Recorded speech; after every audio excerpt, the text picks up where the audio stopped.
படுத்துங்க. Okay. கொஞ்சம் போயிட்டு okay, பிரச்சனை இல்ல. அப்ப செஃபலஸ்போரின் மெக்கானிசம் ஆஃப் ஆக்ஷனும் பெனிசிலின் மெக்கானிசம் ஆஃப் ஆக்ஷனும் ஒன்றாத்தான் வரப்போகுது. ஏனென்றா அது பீட்டா லெக்டம் ஆன்டிபயோட்டிக்ஸ்ங்கிறதால இது ரெண்டுமே வந்து பாக்டீரியாட செல் வால் சிந்தசிஸ வந்து என்ன செய்ய போகுது, இன்ஹிபிட் பண்றது மூலமா பாக்டீரியாவை உயிரிழக்க செய்ய போகுது.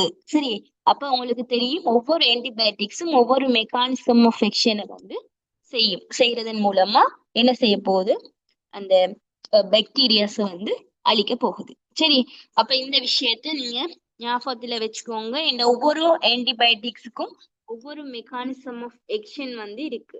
அப்ப உங்களுக்கு ஒரு லாஸ்டா உங்களுக்கு தேவைன்னா நான் எல்லா ஆன்டிபயோட்டிக்ஸும் முடிச்சதுக்கு பிறகு ஒரு டேபிள் மாதிரி போட்டு கொள்ள சொல்லி உங்களுக்கு ஒரு ஷார்ட் நோட்ஸ் வந்து தருவேன். சரியா? அப்ப அந்த ஷார்ட் நோட்ஸ்ல என்னென்ன இருக்கும், இப்ப தேவைன்னா நீங்களும் அந்த ஷார்ட் நோட்ஸ ப்ரிப்பேர் பண்ணி கொள்ளலாம். எப்படின்னு கேட்டா, உங்களுக்கு ஒரு சாம்பிள் வந்து ஹார்ட் பாருங்க. ஆன்டிபயோட்டிக்ஸுக்கு மட்டும், சரியா? ஆன்டிபயோட்டிக்ஸுக்கு மட்டும் இப்படி ஒரு டேபிள் ஒன்று போட்டுக்கோங்க. சரியா? இப்ப இதுல வந்து பெனிசிலின் என்று சொன்னா, பெனிசிலின் உங்களுக்கு சாம்பிள் காட்டுறேன். நீங்க ப்ரிப்பேர் பண்ணுங்க. எல்லாம் முடிச்சது பிறகு நான் உங்களுக்கு இந்த டேபிள உங்களுக்கு ஃபுல்லா தருவேன். சரியா? இவ்வளத்த வந்து மெக்கானிசம் ஆஃப் ஆக்ஷன். அப்ப இவ்வளத்த பெனிசிலின் சொன்னா என்ன வரும், செல் வால் இன்ஹிபிஷன், செல் வால் சிந்தசிஸ வந்து இன்ஹிபிட் பண்றது என்று வரும். இங்கல வந்து இண்டிகேஷன், பெனிசிலின் இண்டிகேஷன் என்ன, இப்ப பென்சைல் பெனிசிலின் சொன்னா அதுக்கு இண்டிகேஷன், பீனோக்சிமெத்தைல் பெனிசிலின் அதுக்கு இண்டிகேஷன். இங்கல வந்து முக்கியமான சைடு எஃபெக்ட், இப்ப எக்ஸாம்ல இருக்கக்கூடிய சைடு எஃபெக்ட் அந்த உங்களுக்கு கிளாஸஸ் என்ன அந்த பாயிண்ட்ஸை வச்சுட்டு வந்து அந்த நீங்க டேபிள் பெனிசிலினுக்கு இப்போதைக்கு செஞ்சுக்கோங்க. இன்றைய கிளாஸ்ல செஃபலோஸ்போரினுக்கு செய்யுங்க. அப்படி ஒவ்வொன்று முடிய இந்த டேபிள்ல பினிஷ் பண்ணிக்கு வாங்க. சரியா? அப்ப உங்களுக்கு எல்லா ஆன்டிபயோட்டிக்ஸ் முடிய இந்த டேபிள் ஃபுல்லா பினிஷ் பண்ணக்கூடிய மாதிரி உங்க சைடு எஃபெக்ட் என்னங்கிறத எழுதிக்கோங்க. அடுத்தது இங்கால கொண்ட்ரா இண்டிகேஷன் என்ன, அதுல என்ன வேற என்ன கட்டு வரும், முக்கியமான பாயிண்ட்ஸ் வேற கோஷன், கொண்ட்ரா இண்டிகேஷன், பேஷண்ட் அட்வைஸ் என்ன. இப்ப பெனிசிலின்ல முக்கியமா ஒரு இம்பார்ட்டன்டான பாயிண்ட் வந்து எக்ஸாம்ல கேட்ட பாயிண்ட் வந்து அது எப்ப எடுக்கணும்ங்கிற விஷயம். பெனிசிலின் டேப்லெட் ஓரல் பெனிசிலின் வந்து எப்ப எடுக்கிறேன் லாஸ்ட் கிளாஸ் வந்தவங்க முக்கியமா பெனிசிலின்ல என்ன கேட்டவங்க எக்ஸாம்ல ஒரே கொஸ்டினை மாறி மாறி கேட்டாங்க. என்ன விஷயம், எப்ப எடுக்கணும் பெனிசிலின் சொல்லி. எம்டி ஸ்டொமக்ல. Very good. எம்டி ஸ்டொமக்ங்க போல உங்களுக்கு தெரியும், எம்டி ஸ்டொமக்ண்டா வயிறு வந்து காலியா இருக்கணும், எம்டியா இருக்கணும். அப்ப எம்டி ஸ்டொமக்ண்டா ரெண்டு விஷயம் இருக்கு. ஒன்று பிஃபோர் மீல்ஸ் எடுக்கலாம். பிஃபோர் மீல்ஸ் சொன்னா எத்தனை அவருக்கு முதல்ல எடுக்கணும், பிஃபோர் மீல்ஸ் எத்தனை அவருக்கு முதல், ஆஃப்டர் மீல்ஸ் எத்தனை அவருக்கு முதல். எஸ், 1 ஹவருக்கு முதல்ல பிஃபோர் மீல். ஆஃப்டர் மீல்ஸ்ங்கிறது எத்தனை அவருக்கு முதல், ஆஃப்டர் மீல்ஸ் எஸ் 2 ஹவர்ஸுக்கு பிறகு. விளங்கிட்டா? அப்ப எம்டி ஸ்டொமக்ங்கிற விஷயம் வந்து பிஃபோர் மீல் தானுங்கிறத நீங்க நினைவு வச்சுக்க கூடாது. இப்ப சாப்பாட்டுக்கு முதல்ல எடுத்தா தான் எம்டி ஸ்டொமக் இல்ல, சாப்பாட்டு சமைச்சதுக்கு பிறகு 2 ஹவர்ஸுக்கு பிறகு எடுக்கிறதும் எம்டி ஸ்டொமக். அப்ப ஒரு பெனிசிலின் ஓரலா நீங்க வந்து டிஸ்பென்ஸ் பண்ணக்கொள்ள பேஷண்ட்டுக்கு நீங்க என்ன சொல்லி கொடுக்கணும், எம்டி ஸ்டொமக்ல எடுக்கணும். அப்படி அவங்களுக்கு அந்த எம்டி ஸ்டொமக்ங்கிற வேர்ட் வந்து தெரியாட்டி என்ன சொல்லணும், சாப்பாட்டுக்கு 1 ஹவருக்கு முதல் எடுங்க, இல்லாட்டி சாப்பிட்டதுக்கு பிறகு 2 ஹவர்ஸுக்கு பிறகு எடுங்க. ஏன் அப்படி எடுக்கணும் எம்டி ஸ்டொமக்ல, அந்த ரீசனையும் சொல்லுங்க. அப்போ எக்ஸாம்ல கேட்ட விஷயம் நாம பாஸ் பேப்பர் கொஸ்டின்ல செஞ்சு அதுக்குரிய ரீசன் என்ன, ஏன் எம்டி ஸ்டொமக்ல எடுக்கணும் பீனோக்சிமெதால் பெனிசிலின்.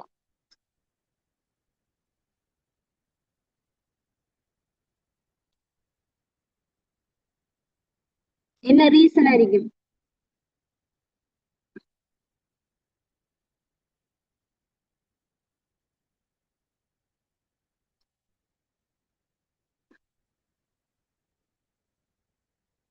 என்ன ரீசன் எம்டி ஸ்டொமக்ல எடுக்கிறதுக்குரிய ரீசன்? எஸ், அப்சார்ப்ஷன் டிலேய ரிடியூஸ் பண்ண. அப்சார்ப்ஷன் டிலேண்டா இப்ப ஃபுட்டோட எடுக்கக்குள்ள அதுல அப்சார்ப்ஷன் வந்து குறையும், டிலே ஆகும். சரியா? ஃபுட்டோட அது இன்டராக்ட் ஆகிறதால பெனிசிலினையும் ஃபுட்டையும் சேர்த்து எடுத்தால செய்யணும்னா பெனிசிலின் வந்து அப்சார்ப் ஆகுறது வந்து டிலே ஆகும். அதை தடுக்கிறதுக்காக அதுல அப்சார்ப்ஷனை கூட்டுறதுக்காக என்ன செய்யற மெடிசன்னா அதை எம்டி ஸ்டொமக்ல ஃபுட் இல்லாத நேரம் எடுக்கும். சரியா? இது அடிக்கடி கொஸ்டின்ல வந்த விஷயம். நீங்க லாஸ்ட் கிளாஸ் வராதவங்க ரெக்கார்டிங் போறேன், கட்டாயம் ரெக்கார்டிங்க பாருங்க. பெனிசிலினை பத்தின ஒரு 1 hour கிட்டத்தட்ட ஃபுல்லா தேடி உங்களுக்கு சொல்லியிருப்பேன். சரியா? அதுக்கு பிறகுதான் இப்ப அது விளங்கினாத்தான் செஃபலோஸ்போரின் விளங்கும் உங்களுக்கு. நன்றைக்கு அப்லோட் பண்றேன் ரெக்கார்டிங்க. கட்டாயம் அதை பார்த்துட்டு வராதவங்க இன்றைக்கு செஃபலோஸ்போரினை படிச்சா மிச்சம் நல்ல மதிக்கும். ஏண்டா உங்களுக்கு தியரி மறந்திருந்தால் பெனிசிலின் செஃபலோஸ்போரின் தியரி மறந்திருந்தால் அதை படிக்கக்குள்ள உங்களுக்கு நிறைய விஷயம் ஞாபகம் வரும். கொஸ்டின் செய்யக்குள்ள இன்னும் உங்களுக்கு எஃபெக்டிவா இருக்கு. சரியா? ஓகே, அப்ப அந்த விஷயம் எல்லாம் லாஸ்ட் கிளாஸ்ல படிச்ச விஷயம் உங்களுக்கு ஃபுல்லாவே லாஸ்ட் கிளாஸ பார்க்கக்குள்ள பெனிசிலின் பத்தி ஃபுல்லா ஒரு இதோடு ஓகே. உங்களுக்கு ஷார்ட் நோட்ஸை பத்தி ஒரு டேபிள் போட சொன்னேன். இப்ப ஒரு இதுக்கு எக்ஸாம்பிளுக்கு இப்ப ஃபர்ஸ்ட்டுக்கு பெனிசிலினை பத்தி இந்த டேபிளை வந்து ஃபுல்லா ஃபினிஷ் பண்ணிட்டீங்கன்னா செகண்ட் வந்து இந்த படிக்க போற செஃபலோஸ்போரினை பத்தி. அப்ப செஃபலோஸ்போரின் மெக்கானிசம் ஆஃப் ஆக்ஷன் சேம். என்ன? செல் வால் இன்ஹிபிஷன். இண்டிகேஷன் என்ன? இந்த படிப்போம். சைடு எஃபெக்ட் என்ன? கான்ட்ராஇண்டிகேஷன் என்ன? இம்பார்ட்டன்ஸ் பாயிண்ட் என்ன கேட்டிருக்காங்க. இவ்வளவு விஷயத்தையும் நீங்க என்ன செய்ய போறீங்க? ஒவ்வொரு ஆன்டிபயோட்டிக்ஸ் படிக்க படிக்க இதுல ஃபில் பண்ணிட்டு வர போறீங்க. சரி? அதோட பாஸ் பேப்பர் இன்னைக்கு நான் போற என்ன டியூட்டையும் வந்து செஞ்சு வச்சேன்னு சொன்னா இந்த டேபிளையும் அந்த டியூட்டையும் எஸ்எல்எஸ்எஃப்ஐயும் பார்த்தாலே ஆன்டிபயோட்டிக்ஸ் வந்து உங்களுக்கு ஃபுல் கவர் ஆகும். ஆன்டிபயோட்டிக்ஸ் ஒரு 1 hour, இப்ப நாளைக்கு உங்களுக்கு பார்மகாலஜி எக்ஸாம் வேண்டா ஆன்டிபயோட்டிக்ஸ் வந்து நீங்க 1 hour-க்குள்ளேயே ரிவிஷன் பார்க்கணும். ஏன்னா நிறைய பேர் கஷ்டம் ஞாபகம் வைக்கிறது அப்படி இப்படி நிறைய சொல்லுவாங்க. படிக்கிற முறையில படிச்சீங்கன்னா வெரி ஈஸி. இப்ப ஆன்டிபயோட்டிக்ஸ்ல கொஷனும் கூட வருது. சரியா? அப்ப ஈஸியா படிச்சு மார்க்ஸ் எடுக்கக்கூடிய ஒரு செக்ஷன். ஆன்டிபயோட்டிக்ஸ் படிச்சாலே பார்மகாலஜில ஒரு 20-25% வந்து படிச்சு முடிச்ச மாதிரி. சரியா? அப்ப அந்த விஷயங்களை ஞாபகத்தை வச்சு இந்த டேபிள வந்து செஞ்சுக்கோங்க. நீங்க ப்ரிப்பேர் பண்ணுங்க. இப்ப நான் ஆன்டிபயோட்டிக்ஸ் எல்லாம் முடிய உங்களுக்கு நான் இந்த இதை வந்து போடுவேன் ஃபுல்லா. ஓகே, அப்ப இன்றைக்கு கிளாஸ்ல வருவோம். இன்றைக்கு கிளாஸுக்கு செஃபலோஸ்போரின். அப்ப செஃபலோஸ்போரினுக்கு வாரத்துக்கு முதல் நான் ஏன் பெனிசிலினை பத்தி பேசினேன்னு சொன்னா பெனிசிலின் அதோட செஃபலோஸ்போரின் அதோட கார்பபினம்ஸ்ங்கிற இந்த மூன்றும் வந்து பீட்டா லெக்டம்ஸ் ஆன்டிபயோட்டிக்ஸ் வருது. சரி? அப்ப இதுல மூன்றையும் மெக்கானிசம் ஆஃப் ஆக்ஷன் சேம். என்ன? செல் போல இன்ஹிபிட் பண்றது. சரி? ஓகே, அப்ப இதுல முக்கியமான பாயிண்ட்களை நான் உங்களுக்கு சொல்லிட்டு போறேன் பாருங்க. செஃபலோஸ்போரின்ல 3 ஜெனரேஷன் இருக்கு. சரியா? இப்ப உங்களுக்கு தெரியும் பெனிசிலின்ல 4 குரூப் இருக்கு. அதே மாதிரி செஃபலோஸ்போரின்ல 3 குரூப் இருக்கு. 3 குரூப்லயும் முக்கியமான ட்ரக்ஸ் எல்லாம் மட்டும்தான் போட்டிருக்காங்க. அதாலதான் சொல்றேன் இந்த சிலசப் வந்து வெரி ஷார்ட் ஆன்டிபயோட்டிக்ஸுக்கு, ஆனா வெரி இம்பார்ட்டன்டான எல்லாமே இருக்கு. இவ்வளோத்தையும் படிச்சா போதும். அப்ப செஃபலெக்சின் ஃபர்ஸ்ட் ஜெனரேஷன் இது வந்து ஓரல் மூலமா எடுக்கிறது. சரியா? அடுத்தது செஃபியூரோக்சிம் செகண்ட் ஜெனரேஷன்ல இருக்கிறது. செஃபியூரோக்சிம் இதுவும் ஓரலா எடுக்கிறது. செகண்ட்ல இன்னும் ஒன்று இருக்கு. அடுத்தது தேர்ட் ஜெனரேஷன்ல செஃபோடெக்சிம் அண்ட் செஃப்ட்ராயக்சோன் இது மூன்றுமே வந்து ஐவி இன்ஜெக்ஷன் மூலமா எடுப்போம். சரியா? இன்ஜெக்ஷன் மூலமா. சரி, அப்ப இவ்வளவு விஷயத்தையும் தேவைன்னா நீங்க நோட் பண்ணிக்கோங்க. இதெல்லாம் கேட்டிருக்கு கொஸ்டின்ல. செஃபலோஸ்போரினை பொறுத்த மட்டுக்கும் மிச்சம் ஈஸியான கொஸ்டின்ஸ் தான் கேட்டிருக்காங்க. என்ன இண்டிகேஷன், என்ன route of administration, oral IV அதை கேட்டிருக்காங்க. அதுல என்ன ட்ரக்ஸ் இருக்குங்கிற விஷயத்த நீங்க ஞாபகம் வச்சுக்கணும். பாஸ் பேப்பர் கொஸ்டினை பார்த்தா உங்களுக்கு தெரியும். சரியா? வெரி ஈஸியான கொஸ்டின்ஸ் தான் செஃபலோஸ்போரின்ல கேட்டிருக்கிற கொஸ்டின்ஸ். ஓகே, அடுத்தது வந்து ஆன்டிசூடோமோனல் என்ற ஒரு இது வந்து அது உங்களுக்கு தேவையில்ல செப்டசிடிமென்னு சொல்றேன். Okay, first generation and second generation தான். இப்ப ஃபர்ஸ்ட்டுக்கு இப்ப ஒரு ட்ரக்கை பொறுத்த மட்டும், ஒரு குரூப்பை பொறுத்த மட்டும் சரியா. இப்ப எக்ஸாம்பிளுக்கு வந்து உங்களுக்கு சிட்ரிசின் பிரிட்டன் ரெண்டு ட்ரக்ஸையும் வச்சு உங்களுக்கு ஜெனரேஷனை நான் கிளாசிபிகேஷன் பண்றேன் பாருங்க, எக்ஸ்பிளைன் பண்றேன். பிரிட்டன் ட்ரக்ஸ் பாவிச்சவங்களுக்கு தெரியும், பிரிட்டன் கொஞ்சம் தூக்கத்தை கொண்டு வரும் சரியா. அது ஒரு ஆன்டிஹிஸ்டமின்ஸ்.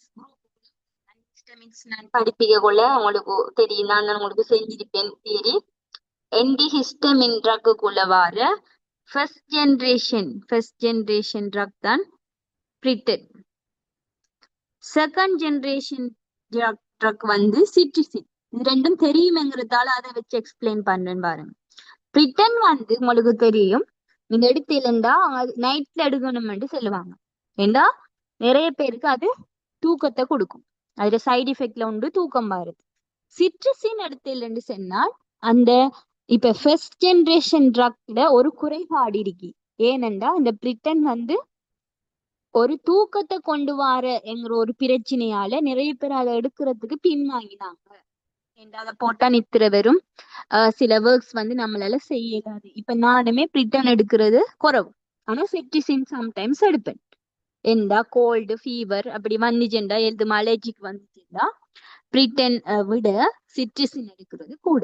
ஏன்னு சொல்லிட்டா ஃபர்ஸ்ட் ஜெனரேஷன் ட்ரக் தான் பிரிட்டன். பிரிட்டன்ல இருக்கிற ஒரு குறைபாடு அதுல சைடு எஃபெக்ட்ல வந்து தூக்கத்தை கொண்டு வர்றது. அதால இப்ப சில என்ன இப்ப மெஷினரிஸ் யூஸ் பண்றவங்க இல்லாட்டி நைட்ல ஒர்க் பண்றவங்க அப்படி அந்த தூக்கம் பிரச்சனை ஆகக்கூடிய மாதிரி வார அந்த சந்தர்ப்பங்கள்ல என்ன செய்யலாது, அதை எடுக்கிறத குறைச்சு கொண்டாங்க. அப்ப அந்த குறைபாடை நிவர்த்தி செய்யறதுக்கு அதே குரூப் ஆஃப் ட்ரக் ஆன்டிஹிஸ்டமின்ல செகண்ட் ஜெனரேஷன்.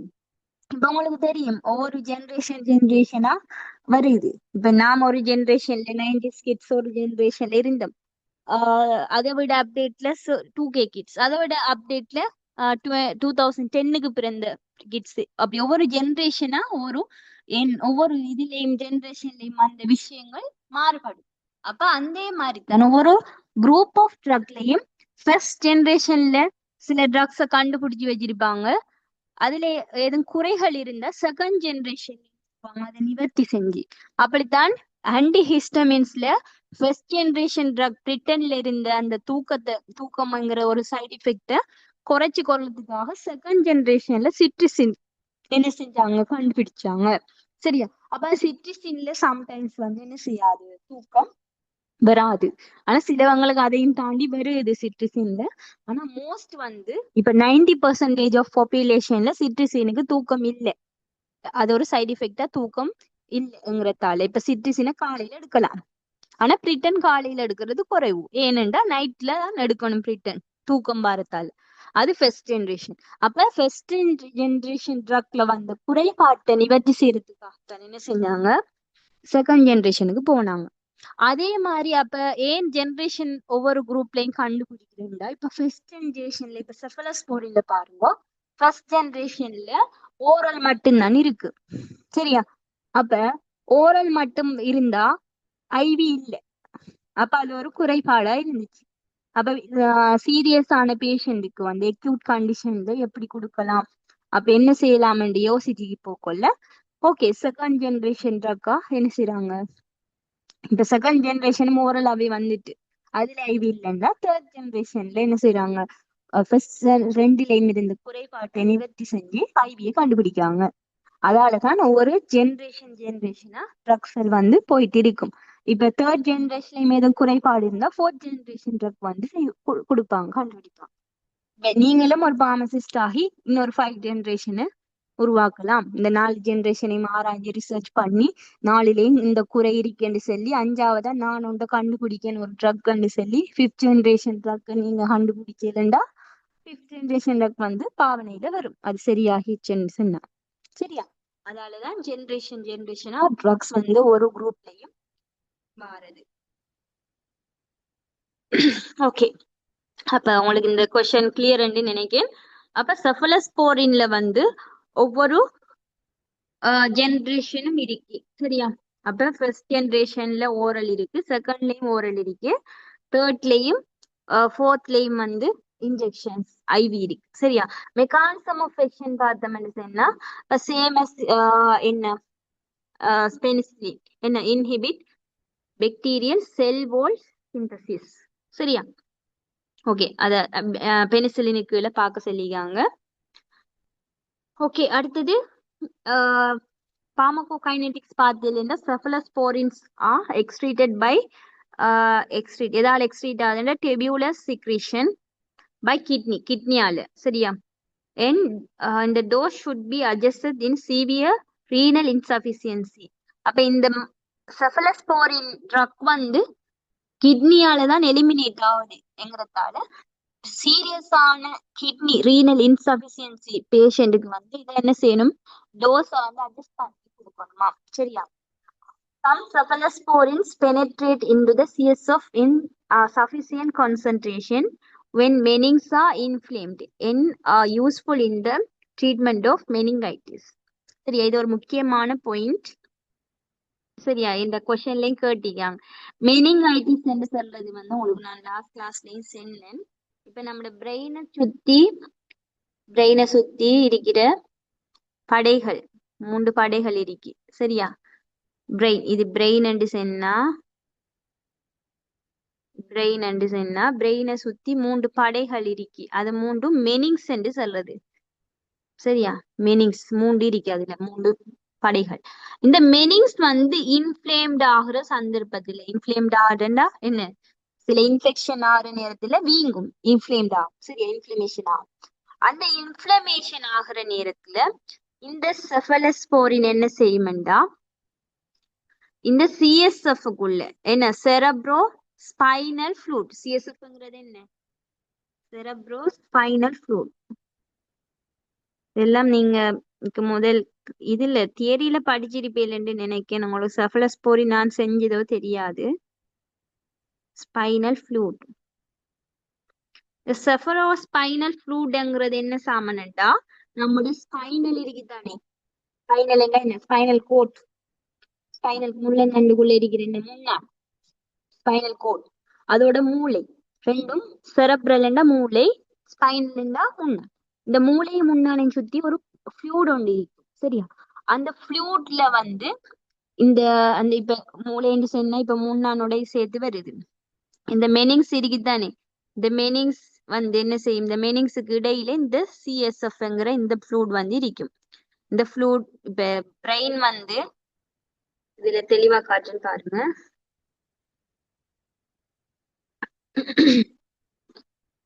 இப்ப பிரெயின் இப்படி இருந்துச்சுன்னு சொன்னா, பிரெயின் இது ஸ்பைனல் ரெண்டா, ஸ்பைனல் இது பிரெயின். மெனிங்ஸ் வந்து இப்படி இருக்கு வளைச்சு, மூளையை முன்னானே சுத்தி மெனிங்ஸ் இருக்கு. இது வந்து மெனிங்ஸ் என்ன, இப்ப உண்ட பாதுகாக்கிற படை என்று வைப்போம் மூளை முன். இப்ப இதுக்கு நடுவுல இருக்கிற இந்த ஃப்ளூட் வந்து இப்ப மெனிங்ஸுக்கும் மூளைக்கும் இடையில முன்னானுக்கும் இடையில ஒரு திரவம் இருக்கும்.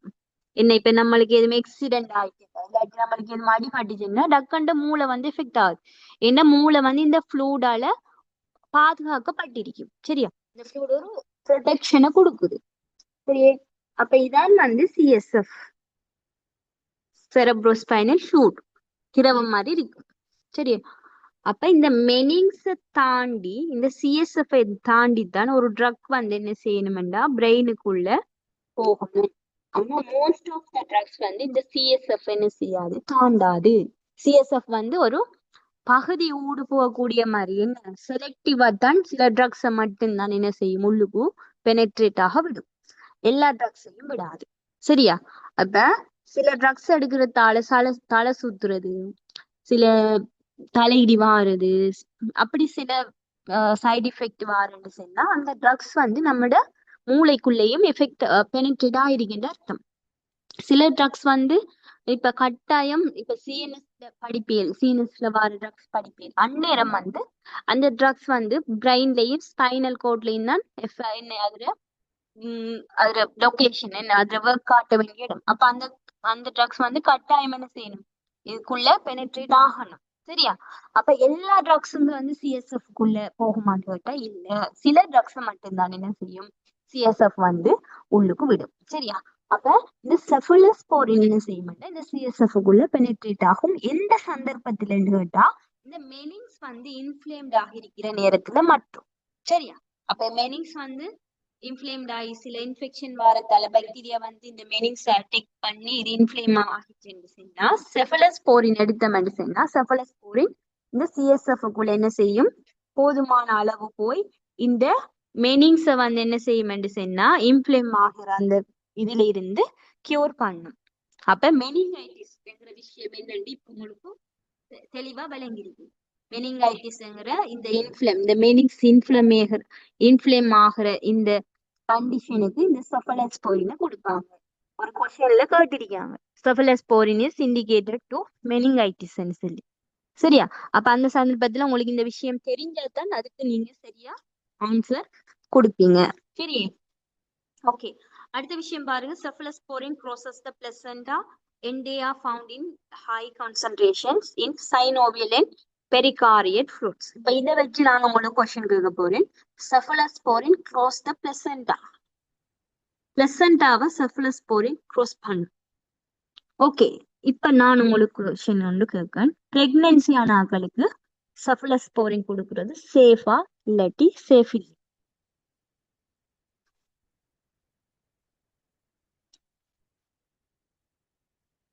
என்ன உங்களோட ஆன்சர்?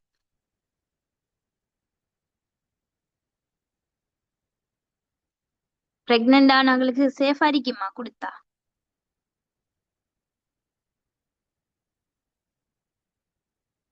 Not safe. ஏன்? ஏன்னா பிளசென்டாவை வந்து க்ரோஸ் பண்றதுங்கிறதால வந்து கொடுக்கறது சேஃப் இல்ல. ஆனா சில சந்தர்ப்பங்கள்ல கொடுக்கலாம் தேவைப்படுற நேரத்துல.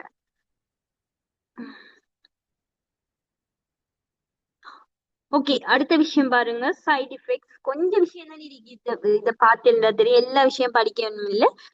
பாமகோ கைனடிக்ஸ் கொஞ்சம் பார்க்கணும். அடுத்தது இண்டிகேஷன் பார்க்கணும், சைட் எஃபெக்ட் பார்க்கணும். இவ்வளவும் கண்ட இண்டிகேஷன்ஸ் பார்த்தாலும் ஓகே போதும். சரியா? ஓகே, சைட் எஃபெக்ட்ஸை பாருங்க. ஹைப்பர் சென்சிட்டிவிட்டி, இது வந்து பெனிசிலின்ஸுக்கும் வருமே அலர்ஜி. ஹைப்பர் சென்சிட்டிவிட்டி என்றா என்ன, அலர்ஜிக் சந்தர்ப்பம். அப்ப பெனிசிலின் அலர்ஜி இருக்கிறவங்களுக்கும் என்ன, பெனிசிலின் அலர்ஜி இருக்கிறவங்களுக்கு செஃபலோஸ்போரினும் அலர்ஜியை கொடுக்கும். சரியா? அப்ப ஹைப்பர் சென்சிட்டிவிட்டி அலர்ஜி காட்டும். There is cross allergy between penicillin and cephalosporin because of their similar structures. சரி, அது ரெண்டையும் எடுக்க போல அலர்ஜி வாரத்துக்கு சந்தர்ப்பம் இருக்கு என்ற ரெண்டும் சிமிலர் ஸ்ட்ரக்சரை காட்டுறதால. Prolonged therapy causes bone marrow depression leading to neutropenia. இத கூட கூட காலம் யூஸ் பண்றதால, ப்ரொலாங் தெரப்பி எடுக்கிறதால நம்மட போன் மெரோ வந்து டிப்ரெஸ் பண்ணும். போன் மெரோ தான் வந்து என்ன செய்யும்னா நம்மளுக்கு நியூட்ரோஃபில்ஸ் வந்து என்ன, நியூட்ரோஃபில்ஸ் WBC பிளட் செல்ஸ் வந்து உற்பத்தி ஆக்குறது போன் மெரோ. அப்ப அந்த தேய்மானத்தை கொண்டு வர நியூட்ரோஃபில்ஸ் வகை. சரியா? அப்ப அந்த சந்தர்ப்பத்துல கூட காலம் செஃபலோஸ்போரினை யூஸ் பண்ண கூட நியூட்ரோபீனியா வந்து உருவாகுது.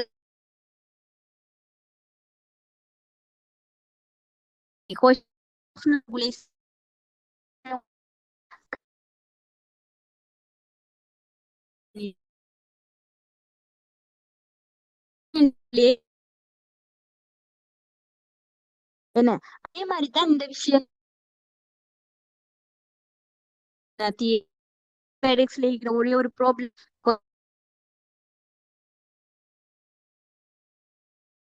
வெரி ஈஸியா செஞ்சு போகலாம். சரியா?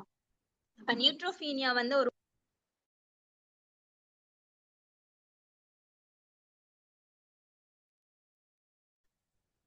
ஓகே. வெயிட், நான் இதை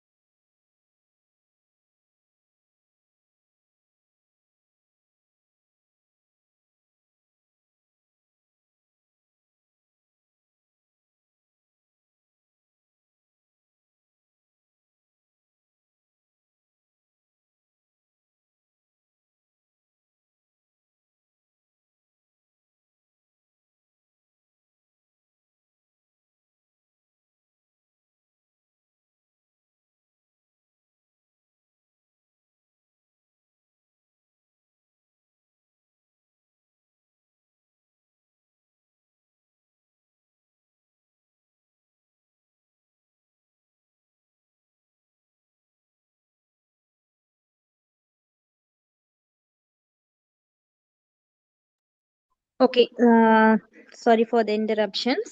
ஓகே, அப்ப நியூட்ரோபீனியான்னு சொல்றது வந்து ஒரு முக்கியமான ஒரு சைடு எஃபெக்ட் ஆஃப் செஃபலோஸ்போரின். அதே மாதிரி ஹைப்பர் சென்சிட்டிவிட்டி ரியாக்ஷன்ஸ் வரும். ஓகே, அதே மாதிரி வேற என்ன இது வரும் மெடிசன்னா ரீனல் டாக்ஸிசிட்டி. சரியா, நெஃப்ரோடாக்சிசிட்டி என்று சொல்லுவோம், அல்லது அடிக்கடி நெஃப்ரோடாக்சிசிட்டி என்று யூஸ் பண்ணுவாங்க செஃபலோஸ்போரின் சைடு எஃபெக்ட்ல.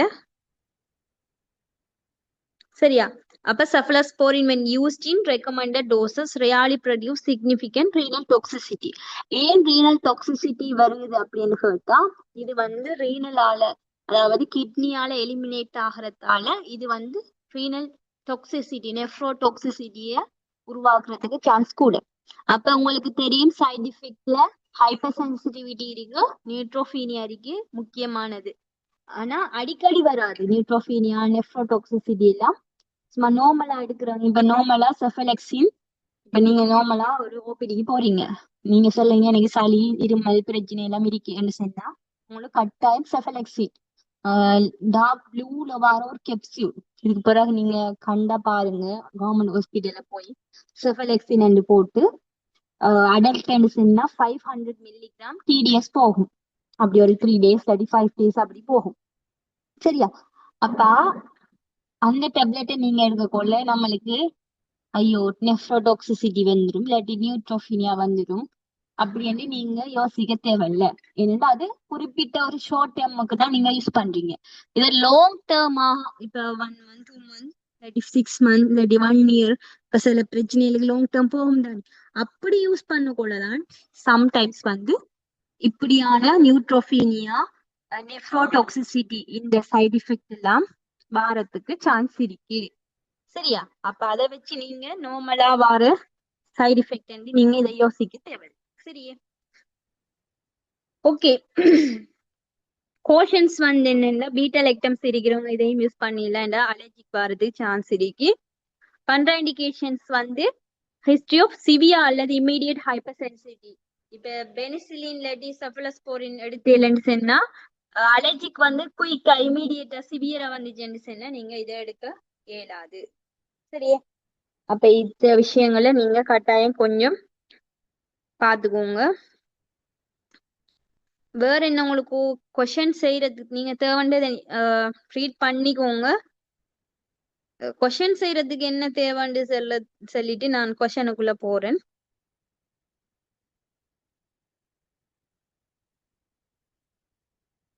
ஓகே, முக்கியமான விஷயம் என்னன்னா பெனிசிலின் மாதிரியே அலர்ஜிக் வந்துச்சுன்னு சொன்னா நீங்க கட்டாயம் அந்த டேப்லெட்ஸோ இல்லாட்டி என்ன எடுக்கிறத நிப்பாட்டிட்டு டாக்டர்கிட்ட வந்து இன்ஃபார்ம் பண்றது பெட்டர். என்ன அலர்ஜிக் வந்துச்சுன்னு சொன்னா எந்த ஒரு ஆன்டிபயோட்டிக்ஸ் இருந்தா. சரி, ஓகே, இதை ஃபாஸ்டா பார்ப்போம். செஃபலோஸ்போரின் ஃபர்ஸ்ட் ஜெனரேஷன் வந்து செஃபலெக்சின். சரியா, இது வந்து கேப்சூல்ஸ்ல இருக்கு. அடுத்தது செஃபலெக்சின் சின்ன பிள்ளைகளுக்கு வந்து சஸ்பென்ஷனா கொடுப்பாங்க, கரைச்சி கொடுக்குற மாதிரி இருந்தா கொடுப்பாங்க, அது சஸ்பென்ஷன். அடல்ட்ஸுக்கு வந்து 250 ml இருக்கு, 500 ml இருக்கு கேப்சூல்ஸ். சரியா, ஓகே. இண்டிகேஷன் வந்து பாத்துக்கோங்க, சைனோ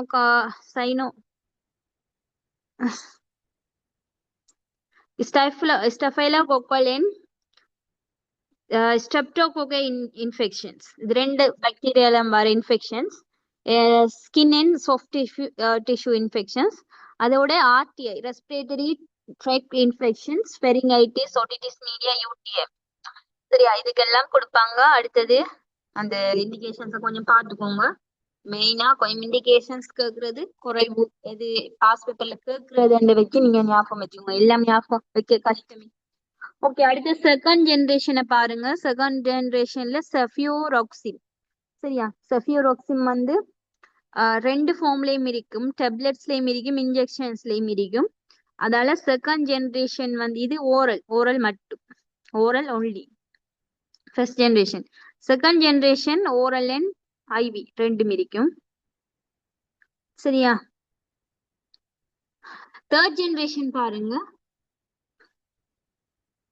தேர்ட் ஜெனரேஷன் ஃபுல்லாவே வந்து இன்ஜெக்ஷன் மட்டும், ஐவி மட்டுமா தான் இருக்கும்.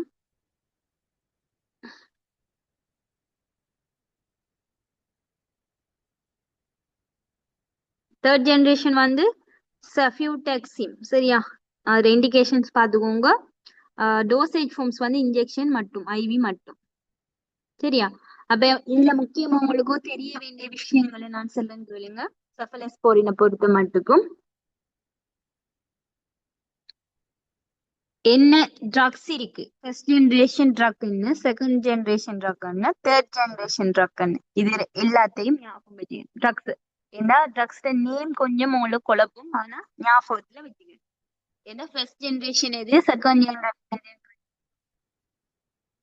எல்லாம் உண்டு மாதிரி செஃபலெக்சின், சஃபியூரோக்சிம், செஃபோடெக்சிம், என்ன செஃப்ட்ரையக்சோன் எல்லாம் உண்டு மாதிரியும், ஆனா எல்லாம் வேற வேற. அதால ஞாபகம் வச்சுக்க வேண்டியது இது கட்டாயம். ஒவ்வொரு ஜெனரேஷனுக்கு முறைய ட்ரக்ஸ் நேம்ஸ்.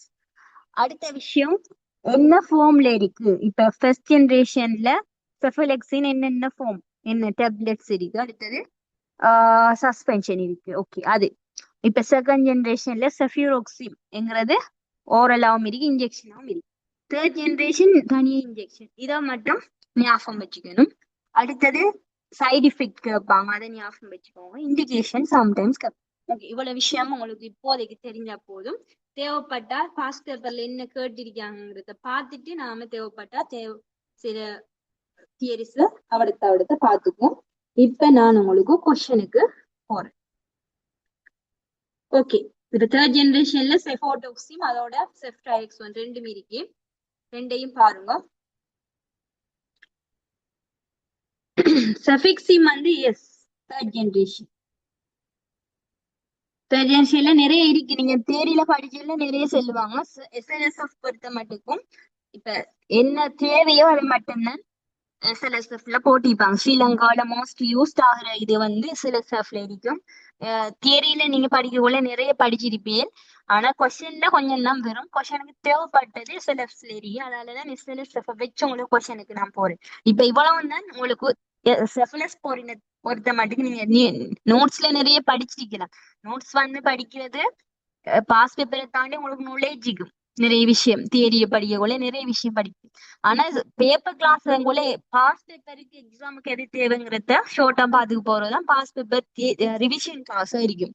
அதாலதான் நான் கொஸ்டின் நோட்ஸ் தேடிக்கு போகல, எஸ்எல்எஸ் வச்சு எது தேவைங்கிறத குயிக்கா பார்த்துட்டு கொஸ்டினுக்கு போக வந்திருக்கேன். சரியா? அப்ப உங்களுக்கு மிச்சம் ஷோர்ட்டாவும் எது தெரிய வேண்டியதோ அது தெளிவா தெரிஞ்சுட்டு போறது ஓகே இருக்கும். ஓகே, அப்ப நான் உங்களுக்கு கொஸ்டின் ஷேர் பண்றேன். வெயிட்.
ஓகே, உங்களுக்கு தேவைப்பட்ட தியரி எல்லாம் சொல்லிட்டேன்.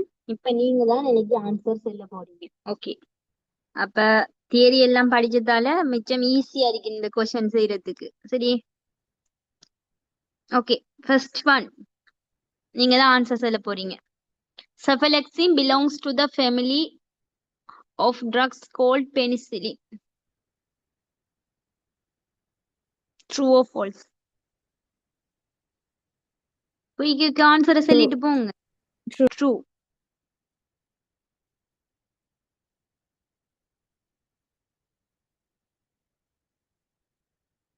ஏன் ட்ரூ? ஏன் ட்ரூ அடுத்தீங்க?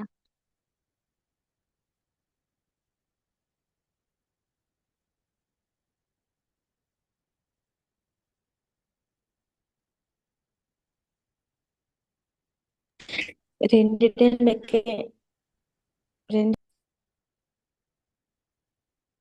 ஃபேமிலி சேம் என்ன ஃபேமிலி ஆയിരിക്കും? beta lactam antibiotics. Biotics, very good. Beta lactam antibiotics ஃபேமிலியை சேர்ந்ததால செஃபலெக்சின். அப்ப இதுல உங்களுக்கு தெரியணும் செஃபலெக்சின்ங்கிறது என்ன விஷயத்தை எதிர்பார்க்காங்க. இங்க ஒரு ஒரு கொஸ்டின்ஸ் கூட நான் அண்டர்லைன் பண்ணி காட்டுவேன். இந்த விஷயங்களை எதிர்பார்க்காங்க. இந்த கொஸ்டின்ல செஃபலெக்சின்ங்கிறது ஃபர்ஸ்ட்டுக்கு எதிர்பார்க்காங்க. உங்களுக்கு தெரிஞ்சிருக்கணும் செஃபலெக்சின்ங்கிறது செஃபலஸ்போரின் ஒரு செஃபலோஸ்போரின் குரூப்ல வார ஒரு ட்ரக். செஃபலெக்சின்ங்கிற விஷயம் தெரிஞ்சாதான் நீங்க இந்த கொஸ்டினுக்கு ஆன்சர் பண்ணலாம். ஃபர்ஸ்ட் ஒன் வந்து இது கிளியரா இருக்கணும். அது கிளியரா இருந்து அடுத்த விஷயம் என்ன? Family of drugs called penicillin. Penicillin family. அப்ப பெனிசிலின் ஃபேமிலி எப்படி வருதுண்டா பீட்டா லாக்டம் ஆன்டிபயோட்டிக்ஸ்ங்கிறதால பீட்டா லாக்டம் ஆன்டிபயோட்டிக்ஸ்ல என்னென்ன ட்ரக்ஸ் இருக்குங்கிற விஷயம் தெரிஞ்சிருக்கணும். என்ன ஒன்று பெனிசிலின், அடுத்தது சொல்லுங்க, அடுத்தது என்னுடைய கொஸ்டின் செஞ்சுட்டு போங்க, ஈஸியா இருக்கும் பேசி பேசி. செஃபலோஸ்போரின், அடுத்தது 3 இருக்கு.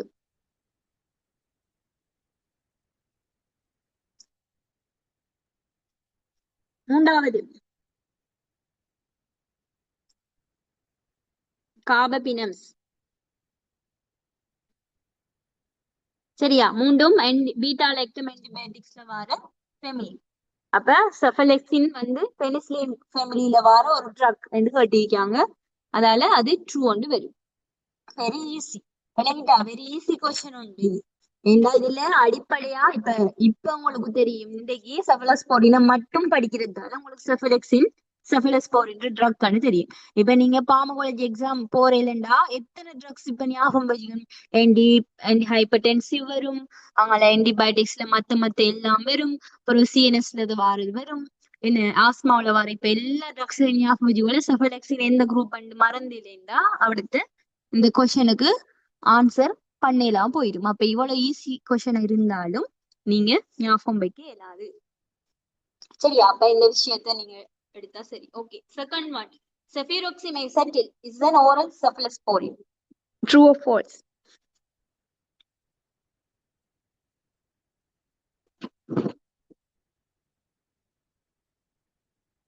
True.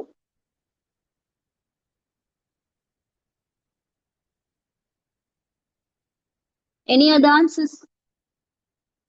cefuroxime எந்த ஜெனரேஷன்ல படிச்சோம்?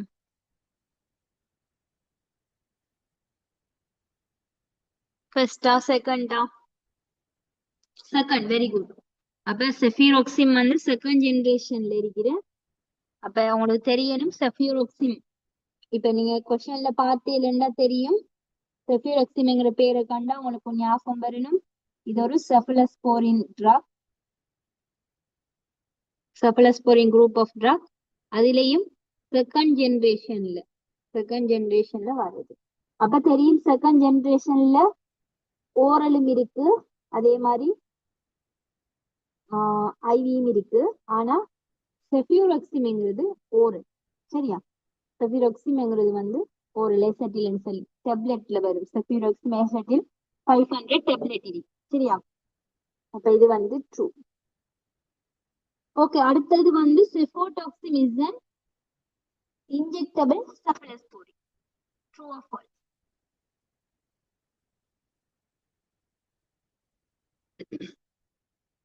ட்ரூ. எந்த generation cefotaxime? which generation?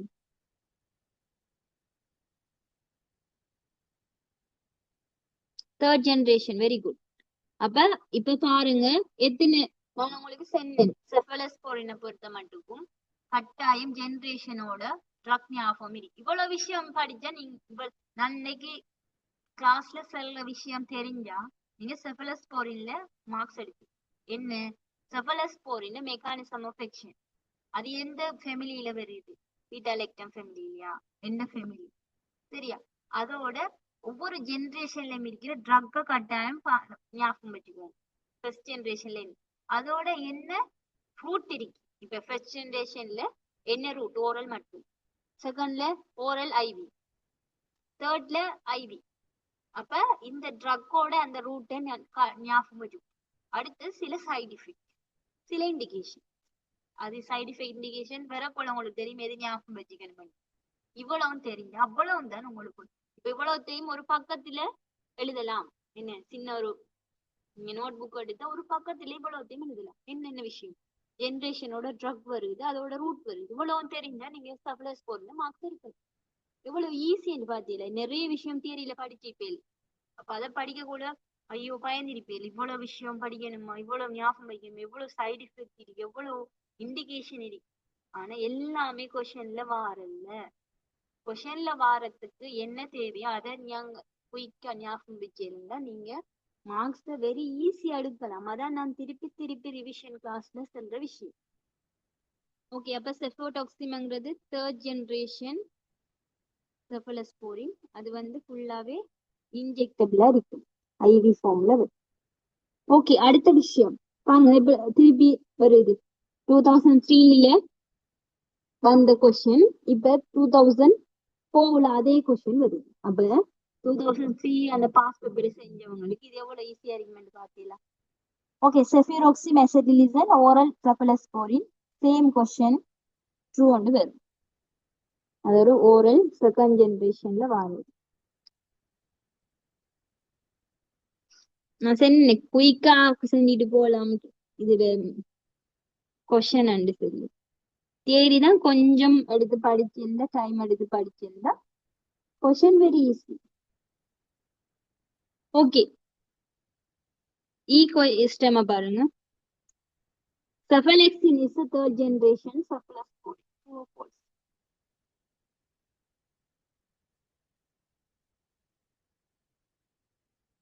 False. ஏன்? Cephalexin எந்த ஜெனரேஷன்? First generation. அதான் சொன்ன ஜெனரேஷனோட ஞாபகம் வச்சுக்கோங்க. திருப்பி திருப்பி திருப்பி அது கொஸ்டின்ல வருது. ஓகே, 2005 வருவோம். செஃபிரோக்சிமெசடிலிசன் given parenterally. பாத்தீங்களா? ஓரல் என்று கேட்டாங்க, இப்ப இப்படி கேட்காங்க பேரண்ட்ரலின்னு கேட்காங்க. அதே கொஸ்டின் எப்படி மாறி வருதுன்னு சொல்லி. True or falls? ஃபால்ஸ். ஏன் ஃபால்ஸ்? பேரண்ட்ரலி இல்ல, given orally. சேம் கொஸ்டின் கொஞ்சம் மாத்தி கேட்டிருக்காங்க, அவ்வளோ. The ceftriaxone has a long half-life compared to other cephalosporin. True or false? உங்களுக்கு half life பத்தி எதுவும் ஐடியாஸ் இருக்கா?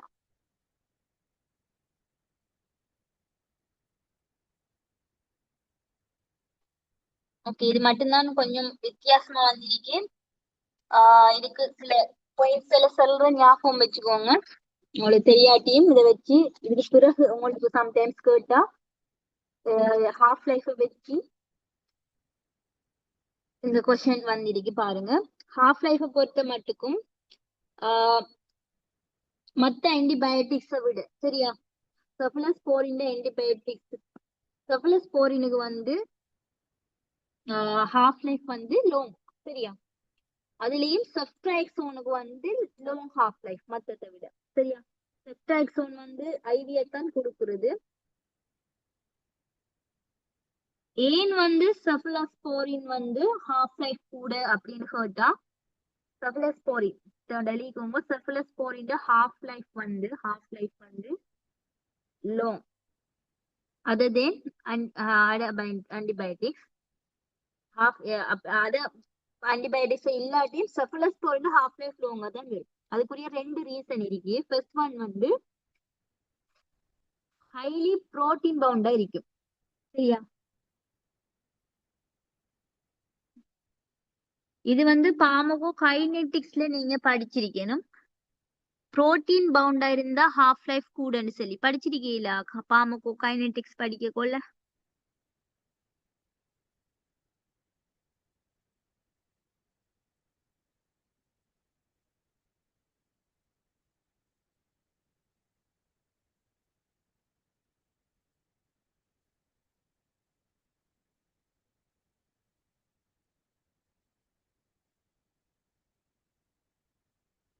ஓகே, அத பேச போனா நிறைய பாமகோ கைனடிக்ஸ் பேச வேண்டி வரும். அதால நான் அதை விடுறேன். ஹைலி புரோட்டீன் பவுண்டா இருக்கிறது. அடுத்தது வந்து எலிமினேட் வந்து ரீனல் பாத்வேஸ் மெயினா இருக்கும். அதோட பைல்ஸ் பித்தத்தாலையும் வந்து எலிமினேட் ஆகும். இந்த ரெண்டு ரீசனாலையும் வந்து செஃபலஸ்போரின்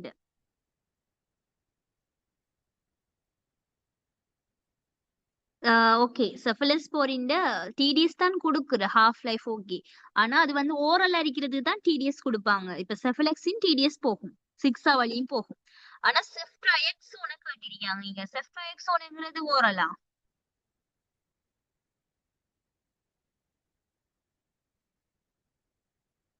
செஃப்ட்ரையக்ஸோனுங்கிறது ஐவி பெரண்டல் என்ன? ஆனா மோஸ்டா ஒரு கருத்து இருக்கு என்னன்னு சொன்னா, செஃபலஸ்போரின்ங்கிறது வந்து மோஸ்டா வந்து கன்சிடர் பண்றது ஓரல். இப்ப ஓரலா ஐவியா கூட இருக்கேன்னு கேட்டா, ஐவி ஒரு செஃபலஸ்போரின் மோஸ்ட் ஃபார்ம் வந்து ஐவி என்னன்னு சொல்லுவாங்க. ஒரு 80% வந்து 20% கிட்ட தான் வந்து ஓரல் இருக்கு.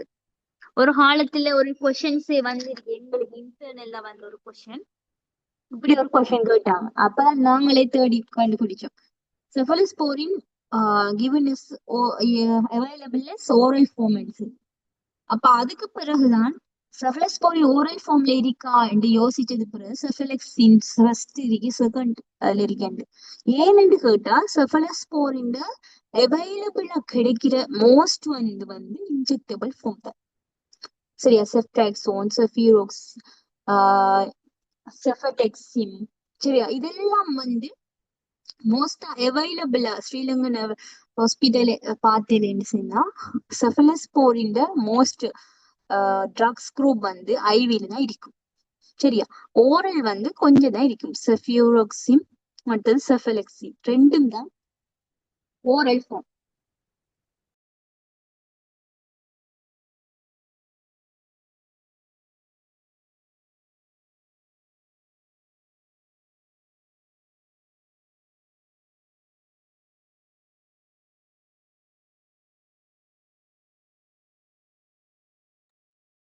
Okay, sorry. அப்ப செஃபலஸ்போரின் நம்ம பொறுத்த வரைக்கும் மோஸ்டா எப்படி கன்சிடர் பண்ணிருக்காங்கன்னு சொன்னா, அது ஐவில கிடைக்கிற ஒரு ட்ரக்ஸ் குரூப் தான் கன்சிடர் பண்ணி. ஆனா அது ஓரளவும் கிடைக்கும். ஏன்னா அவைலபிலிட்டி, இப்ப செஃபலஸ்போரின் குரூப்ல வர மோஸ்ட் ட்ரக்ஸ் 80% ட்ரக்ஸ் வந்து ஐவி ஃபார்ம்ல தான் வருது. 20% ஃபார்ம் வந்து ஓரல்ல வருது. சரியா? அப்ப செஃபலஸ்போரின் குரூப்ப மெயினா எப்படி எடுக்காங்கன்னு சொன்னா, பெரண்ட்ரலா கொடுக்குற ஒரு குரூப்பா தான் எடுக்காங்க. ஆனா எக்ஸப்ஷன்ஸ் அதுல ஓரலும் இருக்குங்கிறத வச்சுதான் நாம கொஸ்டின் செய்ய வேண்டி வருது. சரியா? அப்ப இந்த சந்தர்ப்பத்திலையும் இதே ஹாஃப் லைஃப பொறுத்த மட்டுக்கும் நீங்க ஓரல்ல வச்சு பாக்குறத விட அது ஐவி எண்டு வச்சு பாக்குறது தான் அந்த பாயிண்ட்டுக்குரிய ரீசனா இருக்கு. சரியா? இப்ப ஓரல்ல வச்சு பார்த்தா செஃபலெக்சின் டிடிஎஸ் கொடுக்குறது அது ஒரு எக்ஸப்ஷன். ஆனா மோஸ்ட் செஃபலஸ்போரின் எப்படி பாக்காங்கன்னு பார்த்தா பெரண்ட்ரல்ங்கிற ஒரு கண்ணோட்டத்தை தான் பாக்காங்க. அப்ப அப்படி பார்க்கல செஃபலஸ்போரின் ஹாஃப் லைஃப் வந்து கூட. ஏனென்றா அது வந்து புரோட்டீன் பவுண்டா இருக்கும் ஹைலி. அதோட அது எலிமினேட்டட் ஆகுறது வந்து பாத்வேஸ் இன் பைல்ஸ் இருக்கிறதால. சரியா? அதாலதான் இந்த கொஸ்டின்லயும் வந்து செஃப்ட்ரைக்ஸோனை மென்ஷன் பண்ணி கேட்டிருக்காங்க, லாங் ஹாஃப் லைஃப் உடையது. அப்ப இந்த பாயிண்ட் வந்து ட்ரூ ஒன்று வரும் இந்த ரெண்டு ரீசனாலையும் சேர்த்து. ஓகே, இது மட்டும் தான் உங்களுக்கு இதுல கொஞ்சம் அட்வான்ஸ்டா புதுசா தெரிஞ்சு கொள்ளக்கூடிய மாதிரி ஒரு பாயிண்ட் தேவைன்னா நோட் பண்ணி வச்சுக்கோங்க. திருப்பி இது கொஸ்டின்ல வந்திருக்காது தெரியாது, சம்டைம்ஸ் உங்களுக்கு வந்தாலும் வரலாம். ஓகே, நெக்ஸ்ட் கொஸ்டினுக்கு போகும். ஆனா மோஸ்ட் செஃபலஸ்போரின்ல வந்துட்டு கொஸ்டின் பார்த்தா ஈஸி கொஸ்டினா தான் இருக்கு. ஜென்ரேஷன் அப்படி அந்த விஷயங்கள் தான் அடிக்கடி காட்டிருக்காங்க. ஓகே, அடுத்து பாருங்க, செஃபியூரோக்சி, மெசடிலிஸ், பெரண்ட்ரல் செஃபலஸ்போரின். நான் நிறைய இதுல செஞ்சுக்கு நிக்க தேவைன்னு பார்த்த கொஸ்டின் என்ன, பெரண்ட்ரல் இல்ல ஓரல் என்று வரும்.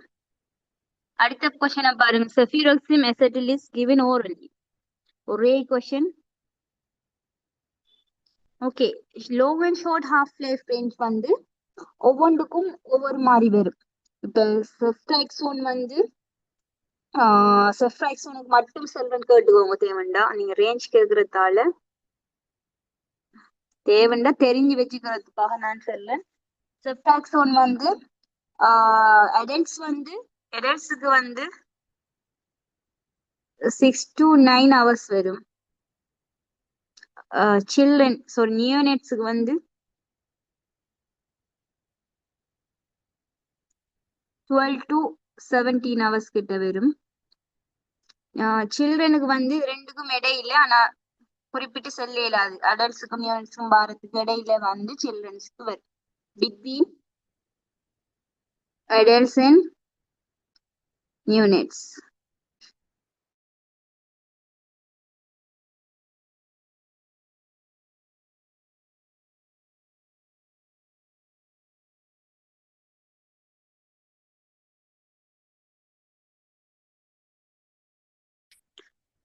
ஓகே, அப்ப ஹாஃப் லைஃப் வந்து எப்படி எடுக்கிறேன்னு சொன்னா, இப்ப டோஸ் இருக்கு தானே. டோஸ் வந்து 6 hour 8 hour அப்படி போட்டீங்க தானே. சில சஃப்ல டோஸ் போட்டிருக்கு. டோஸை வச்சு நீங்க ஹாஃப் லைஃபை பார்க்கலாம். இந்த ஹாஃப் லைஃப்ங்கிற என்ன விஷயம், ஒரு ட்ரக்ல அதுல கான்சன்ட்ரேஷன் பிளட்ல பொடி என்று யூஸ் பண்ணக்கூடாது. பிளட்ல ஒரு ட்ரக்ல கான்சன்ட்ரேஷன் ஹாஃப் வாரத்துக்கு எடுக்கிற டைம் தான் ஹாஃப் லைஃப். அந்த ஹாஃப் லைஃபுக்கு பிறகு, அந்த ஹாஃப் ஆனதுக்கு பிறகு அந்த பிளட்ல அந்த ட்ரக்ல டோஸ் வந்து படிப்படியா குறைஞ்சு போயிடும். அப்ப ஏன் 8 hour 6 hour எடுக்க மாட்டேன்னா, இப்ப ஒரு ட்ரக் வந்து 6 hour போகுதுண்டா, 6 hour ஒருக்கா போகுதுண்டா, 6 மணி நேரத்துக்கு பிறகு அந்த பிளட்ல அந்த ட்ரக்ல வந்து டோஸ் கான்சன்ட்ரேஷன் வந்து குறைஞ்சிட்டு போகும். அதனாலதான் அந்த 6 மணி நேரத்துக்கு பிறகு இன்னொரு டோஸ் வந்து எடுக்கும். சரியா? அப்ப அந்த காரணத்துக்காக என்ன செய்யறோம், ஹாஃப் லைஃப் வச்சுதான் அதுல டோஸை வந்து என்ன செய்யறாங்க, தீர்மானிச்சு கொள்றாங்க. சரி, ஓகே. அப்ப அடுத்த விஷயத்துக்கு போவோம் நாம.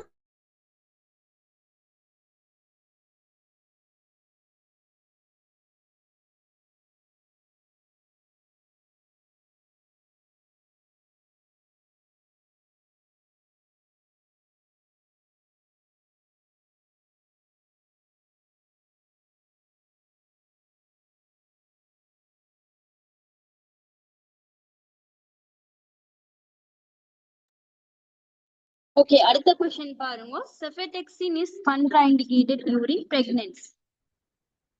True or false?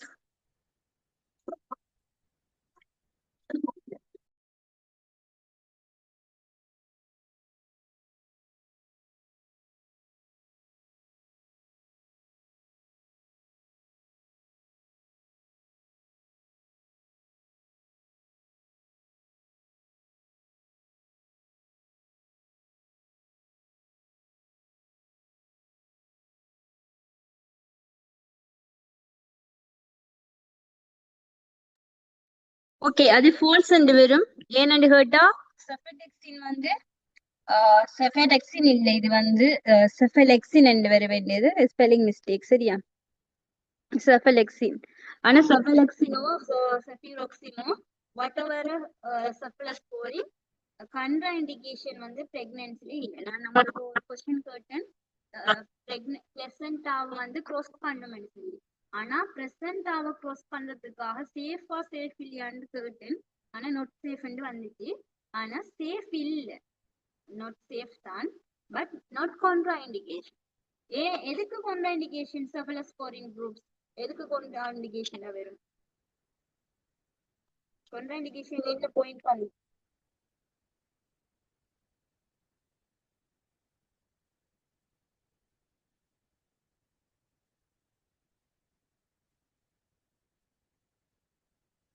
Hyper sensitivity. Very good. Allergic இருக்கிறவங்களுக்கு தான் கான்ட்ரா இண்டிகேஷன். பிரெக்னன்சியானவங்களுக்கு கான்ட்ரா இண்டிகேஷன் இல்ல. சரியா? அப்ப அந்த பாயிண்ட நீங்க ஞாபகம் வச்சுக்கோங்க. கான்ட்ரா இண்டிகேஷன் செஃபலோஸ்போரின் குரூப் வந்து ஹைப்பர் சென்சிட்டிவிட்டி, அலர்ஜிக் இருக்கிறவங்களுக்கு மட்டும்தான் கான்ட்ரா இண்டிகேஷன். பட் பிரெக்னன்சிக்கு என்ன செய்யலாம், கொடுக்கலாம். ஆனா சேஃப் இல்ல, ஏன்னா பிளசண்டாவை க்ராஸ் பண்ணணுங்கிறதால. ஆனா கொடுக்கலாம், என்ன கட்டாயம் தேவைப்படுற சந்தர்ப்பத்தில். சரி, அப்ப அதனால பிரெக்னன்சிக்கு நாட் கான்ட்ரா இண்டிகேஷன். சரியா? அப்ப இந்த பாயிண்ட்ல கான்ட்ரா இண்டிகேஷனை பத்தி கேட்காங்க, அதால ஞாபகம் வச்சுக்கோங்க. எதுக்கு கான்ட்ரா இண்டிகேஷன் என்ற ஹைப்பர் சென்சிட்டிவிட்டிக்கு மட்டும். ஓகேயா? சரி, அப்ப அடுத்த பாயிண்ட்டுக்கு போவோம்.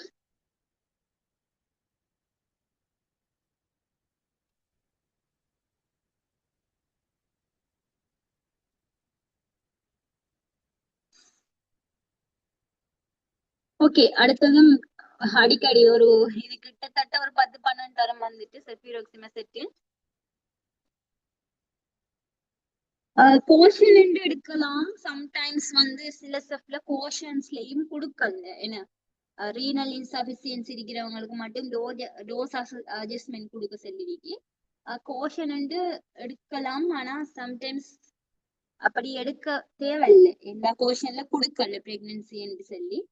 பிரெக்னன்சி ஆக்களுக்கு அந்த பிளசண்டாவை க்ராஸ் பண்றதுங்கிறது மட்டும்தான் அடுத்த ஒரு பாயிண்ட் உண்டு. அத தீர்மானிக்கிறது வந்து என்ன பிசிஷியன்ஸா தான் இருப்பாங்க. சரியா? இப்ப சில பேஷண்ட்ஸ் எங்கள்கிட்ட வருவாங்க, பிரெக்னன்சியா கேட்டுதான் நம்மளுக்கு ஆன்டிபயோட்டிக்ஸ் மோஸ்டா கொடுக்கும். ஏனென்றா pregnancy most of the drugs ஆன்டிபயோட்டிக்ஸ்ல இருந்து மோஸ்ட் ஆஃப் த ட்ரக்ஸ் என்ன அலர்ஜி அரிக்கும், இல்லாட்டி நாட் சேஃப் அரிக்கும். ஆனா அவங்களுக்கு சம்டைம்ஸ் செல்லாம விட்டாங்கல்ல. இப்ப பிரெக்னன்சி ஆகிறவங்க கட்டாயம் பிசிசிஎன்ஸ்ட போனா பிரெக்னன்சி என்று செல்லு. ஏன்னா நிறைய ட்ரக்ஸ் வந்து நாட் சேஃப் பிரெக்னன்சி டைம்ல. அப்ப அதை அறியப்படுத்திட்டு தான் எழுதுவாங்க. அதுலயும் சில நேரம் பிசிசிஎன்ஸ் வந்து மிஸ்டேக் வர டைம் வந்து பார்மசிஸ்ட் நீங்க செக் பண்ணிட்டு தான் பிரெக்னன்சி ஆகிறதுக்கு.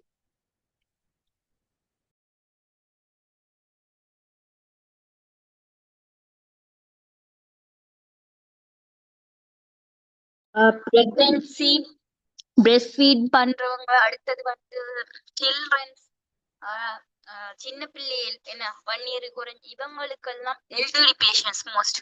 அடுத்தது நெஃப்ரோலஜி பேஷண்ட்ஸ், என்ன சில சர்ஜரி செஞ்ச பேஷண்ட்ஸ், இப்படி கண்டிஷன்ல இருக்கிறவங்க ட்ரக் இஷ்யூ பண்ணக்குள்ள மிச்சம் மிச்சம் டபுள் செக்கிங் பண்ணிட்டு கொடுக்கறது பெட்டர். ஏன்னா அவங்களுக்கு தான் ட்ரக்ஸ் வந்து சேஃப் இல்லாம இருக்கும், நாட் சேஃபா இருக்கும். அதால நீங்க இதெல்லாம் செக் பண்ணிட்டு இவங்களுக்கு கொடுக்கறது, இவங்களை கண்டாலே நீங்க ஒரு டபுள் செக்கிங் மைண்ட்ல கொடுக்கறது தான் ஒரு பெட்டர் ஆரி.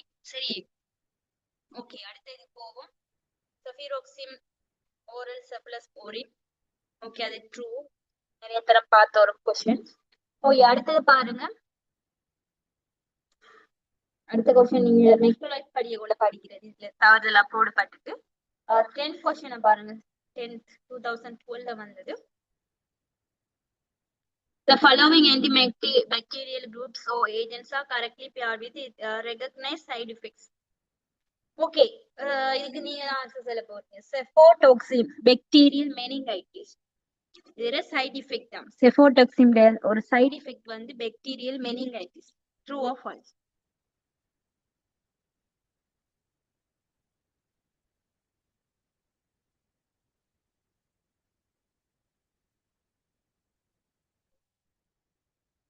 False, very good. ஏன் false? ரீசன் என்ன? Indication, very good. நான் படிச்ச தியரி உங்களுக்கு சரியா விளங்கிடுது. மெனிங்கைட்டிஸ், பாக்டீரியல் மெனிங்கைட்டிஸ்க்கு வந்து சைடு எஃபெக்ட் இல்ல, நாட் சைடு எஃபெக்ட். சரியா? Not side effect, it's a indication. மெனிங்கைட்டிஸ்க்கு செஃபலோஸ்போரின் கொடுக்கலாம், அந்த கண்டிஷனுக்கு ஒரு இண்டிகேஷன், சைடு எஃபெக்ட் இல்லை. அப்ப அந்த மெனிங்கைட்டிஸ்ங்கிற விஷயம் உங்களுக்கு தெரியணும். அதை எதிர்பார்க்காங்க ஏன்னா இந்த கொஸ்டின்ல மெனிங்கைட்டிஸ் வந்து சைடு எஃபெக்டா இண்டிகேஷன் தெரிஞ்சாதான் இந்த கொஸ்டின் செய்யலாம். அதாலதான் அந்த விஷயத்தை நான் உங்களுக்கு தெளிவா எக்ஸ்பிளைன் பண்ணினது. சரியா? ஓகே, நெக்ஸ்ட் கொஸ்டின் பாருங்க. செஃபலோஸ்போரின் acts by inhibiting protein synthesis in bacteria. E question. True or false?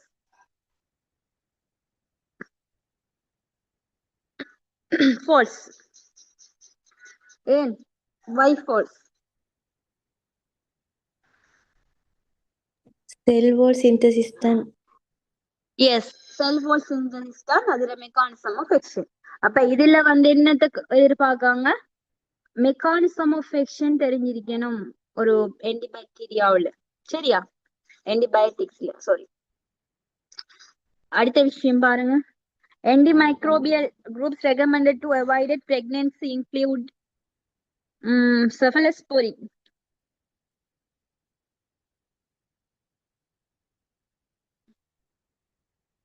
True or false? நல்ல ஒரு question உண்டு.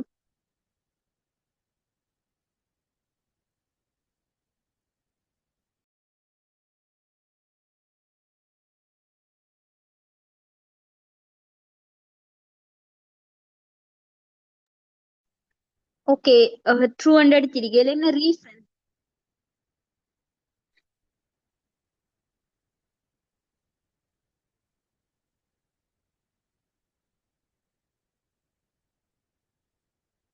என்ன reason ஆയിരിக்கும்? Yes, not safe அதான் avoid பண்றது. Okay, அதை வச்சு நானும் true and தான் எடுத்தது. ஆனா நான் ஸ்கீம் ஆன்சர் தாக்கல்ல. ஸ்கீம்ல என்ன கொடுத்திருக்கேன்னு தெரியாது. எதை வச்சு அவங்க ஸ்கீம் ஆன்சர் எடுத்து சில கொஸ்டின்ஸ் கொஞ்சம் இப்படித்தான் நாம ஒன்று எடுப்போம், ஒரு நோட்ஸ் வச்சு அவங்க ஒன்று கொடுத்திருப்பாங்க. சம்டைம் இது ஸ்கீம்ல என்ன கொடுத்திருக்கேன்னு தெரியாது. நியூ சிலபஸ் கொஸ்டின் தானே கட்டாயம் பார்க்கணும். என்றா உங்களுக்கு சம்டைம்ஸ் 2018 வந்ததால உங்களுக்கு சம்டைம்ஸ் திருப்பி வாரத்துக்கு சான்ஸ் இருக்கு. சரியா? அப்ப நான் உங்களுக்கு ஸ்கீம் பார்த்துட்டு இதுக்குரிய ஆன்சரை வந்து நெக்ஸ்ட் கிளாஸ்ல கன்ஃபார்ம் பண்றேன். சரியா? இப்போதைக்கு நீங்க ட்ரூ ஒன்று எடுத்துக்கோங்க. ஏன் ட்ரூ ஒன்று சொன்னா சில கொஸ்டின்ஸுக்கு தெளிவான விளக்கம் தேவை. என்ன இப்ப பிளசண்டாவ க்ரோஸ் பண்ணுமேங்கிறதால நாட் சேஃப் எடுத்து நாம அவாய்ட் பண்ணலாம். ஆனா அவங்க சில நேரம் ஃபோர்ஸ் கொடுத்திருப்பாங்க. ஏன்னு சொன்னா இப்ப போர்ஷன்லயோ கொண்ட்ராடிகேஷன்லயோ இல்ல செஃபலோஸ்போரின் பிரெக்னன்சி ஆக்களுக்கு.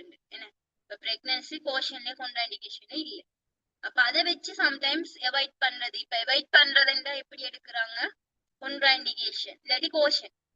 கொண்ட்ராண்டிகேஷன் எடுக்கவே கூடாது. கோஷன் தான் எடுக்கலாம், சம்டைம்ஸ் பார்த்துதான் எடுக்கணும். லாஸ் அட்ஜஸ்ட்மெண்ட் பண்ணி. அப்ப அந்த ரெண்டுலயும் பிரெக்னன்சி இல்ல என்கிறதால இத வந்து போல்ஸ் எடுக்கலாம். ஆனா இந்த பாயிண்ட் ஒன்று இருக்குதானே பிளசண்டாவை க்ரோஸ் பண்ணுமென்னு சொல்லி அந்த பாயிண்ட வச்சு மேபி ட்ரூ எடுக்கலாம். அப்ப நான் ஸ்கீம் ஆன்சர் பார்க்கல, பார்த்துட்டு இதுக்குரிய விளக்கத்தை தாரேன். என் ஸ்கீம்ல கொடுத்த ஆன்சரை வச்சுதான் நாம ஒரு முடிவுக்கு வரலாம்.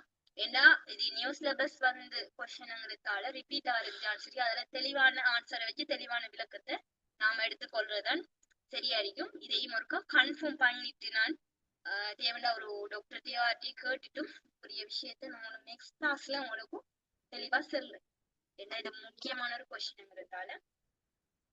ஓகே, இதோட கிளாஸ முடிச்சுக்குவோம். இந்த செஃபலோஸ்போரின்ல உங்களுக்கு நான் லாஸ்ட் சம்மரி ஒன்று சொல்றேன்னு பாருங்க. செஃபலோஸ்போரின்ல இப்ப உங்களுக்கு தெரியும் என்ன விஷயம் கேட்காங்க, பாஸ் பேப்பர்ல என்ன விஷயம் கேட்காங்க, என்ன தெரிஞ்சிருக்க, என்ன ஒன்று மெக்கானிசம் ஆஃப் ஆக்ஷன், அதுல ஒரு கொஸ்டின் வந்துருக்கு. அடுத்தது இண்டிகேஷன், என்ன அதுல கொஸ்டின் வந்து. இதெல்லாம் கொஞ்சம் கொஞ்சம் விஷயம் தான். மெக்கானிசம் ஆஃப் ஆக்ஷன் தான். இப்ப இதுல என்ன வர போகுது? இப்ப ஷார்ட் நோட்ஸ்கள் வந்து செஃபலோஸ்போரின்ல mechanism of action, cell wall synthesis. Indication வந்து என்ன? இண்டிகேஷன் என்ன உங்களுக்கு தெரியும், மெனிங்கைட்டிஸ் வரும். அடுத்தது ஒவ்வொன்றுக்கு இண்டிகேஷன் இருக்குதானே, ஃபர்ஸ்ட் ஜென்ரேஷன் செகண்ட் ஜென்ரேஷன்ல அதுல இண்டிகேஷன்ஸ் கொஞ்சம் பாத்துக்கோங்க. ஆனா மெனிங்கைட்டிஸ் தான் கேட்டிருக்கா. சரியா? அடுத்தது என்ன? சில சைடு எஃபெக்ட்ஸ், என்ன ஹைப்பர் சென்சிட்டிவிட்டி, ரேரா வரக்கூடிய சைடு எஃபெக்ட்ஸ்ல நியூட்ரோபீனியா, அங்கால நெஃப்ரோ டாக்ஸிசிட்டி. சரியா? ரேரா வரக்கூடியது. அடுத்தது என்ன? ஒவ்வொரு ஜென்ரேஷனுக்கு முடிய என்ன ஃபர்ஸ்ட் ஜென்ரேஷன்ல என்ன ட்ரக், ஃபர்ஸ்ட் ஜென்ரேஷன்ல என்ன ட்ரக் இருக்கு, என்ன பேர், அது என்ன ரூட், ஓரலா இதாங்கிறது. அடுத்தது செகண்ட் ஜென்ரேஷன்ல என்ன ட்ரக் இருக்கு, அது என்ன ரூட்ல கொடுக்கணும், தேர்ட்ல என்ன இருக்கு. இவ்வளவு விஷயம் தெரிஞ்சா இவ்வளவு தான் உங்களுக்கு செஃபலோஸ்போரின்ல பாஸ் பேப்பர்ல கேட்டிக்கிற விஷயம். இதை தாண்டி ஸ்பெஷலா சில கொஸ்டின்ஸ் வந்துச்சு, அதுக்குரிய விளக்கத்தையும் எழுதி வச்சுக்கோங்க. அவ்வளவும் தெரிஞ்சு இந்த செஃபலோஸ்போரின்ல இவ்வளவு ஷார்ட் நோட்ஸ் இருந்தா உங்களுக்கு செஃபலோஸ்போரின்ல மார்க்ஸ் எடுக்கலாம். இப்ப இந்த கிளாஸ் ஆரம்பிச்சதுக்கும் இப்ப முடிக்கிறதுக்கு இப்ப உங்களுக்கு செஃபலோஸ்போரின்ல என்ன கொஸ்டின் வரும் என்ற ஐடியா இப்ப உங்களுக்கு தெரிஞ்சிருக்கு. இதான் இதுக்குரிய சமரி. ஓகே, இதோட முடிச்சுக்குவோம். நம்ம நெக்ஸ்ட் ஆன்டிபயோட்டிக்ஸ்லயே 2 கிளாஸ்ல 2 முடிஞ்சு இல்லைங்களா? ஒரு 8 ஒரு 6 இருந்துச்சுன்னு 6 கிளாஸ்ல முடியும். அவ்வளவுதான் விஷயம். சரி, ஓகே, இதோட முடிச்சுக்குவோம். டவுட்ஸ் இருந்தா நெக்ஸ்ட் கிளாஸ்ல நான் எடுத்துட்டு வாங்க நீங்க டவுட்ஸ் எல்லாம் செஞ்சு பாருங்க. கொஸ்டின்ல எதுவும் டவுட்ஸ் இருந்தா நீங்க நெக்ஸ்ட் கிளாஸ்ல வந்து கேளுங்க. ஓகே, இதோட முடிச்சுக்குவோம். Thank you for your participation.